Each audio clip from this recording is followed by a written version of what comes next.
मदन सहनी हमारे साथ हैं। सर, आज शपथ ग्रहण हुआ है और जो विवाद एक तैयार हुआ भारत और हिंदुस्तान को लेकर।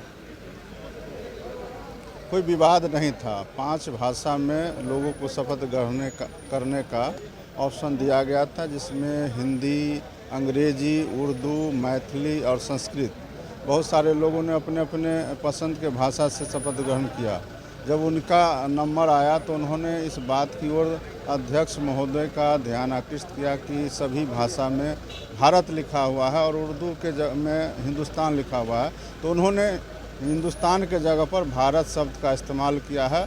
लेकिन मुझे नहीं लगता है कि अगर हिंदुस्तान ही बोला जाता तो कोई बड़ी बात थी, उनको बोलने में कोई कठिनाई नहीं होना चाहिए।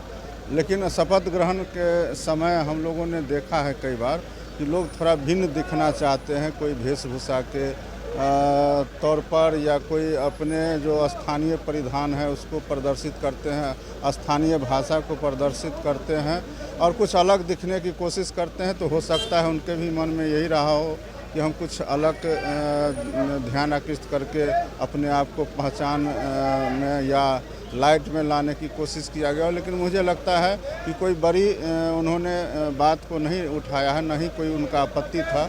सिर्फ उन्होंने इस बात को दोहराया अध्यक्ष जी को कि भारत और हिंदुस्तान, जब सभी जगह भारत है।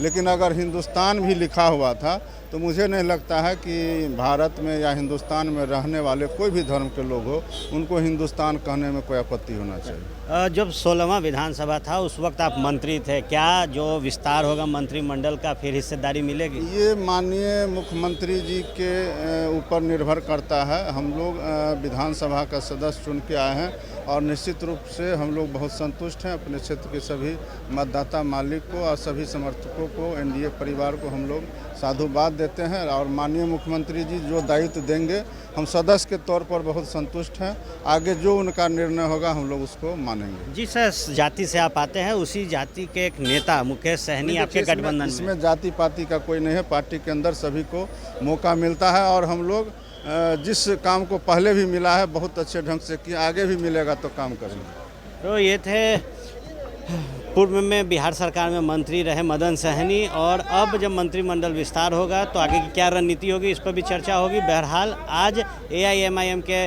विधायकों ने जब शपथ ग्रहण किया उस दौरान उर्दू में हिंदुस्तान लिखा हुआ था, लेकिन उन्होंने भारत पर पढ़ा है और इस पर कोई टिप्पणी न करते हुए भारतीय जनता पार्टी के विधायक ने कहा है कि सब सामान्य है और बेहतर है। कि नीति पैदा कर भेदभाव करना चाहते हैं, अलगाववादी ताकत इसी के नाम है। तो ये तो कहा जा रहा है कि भाई आप ही का वो प्लान भी है ना, एलिम के लोग। नहीं, हम लोग का कोई प्लान नहीं है। अब क्या करेंगे आप लोग? आपने कहा कि ऐसे लोग को पाकिस्तान जाना चाहिए। निश्चित जाना चाहिए। जो इसको हिंदुस्तान के मिट्टी से प्रेम सने नहीं है वो पाकिस्तान जाए। चलो। बीजेपी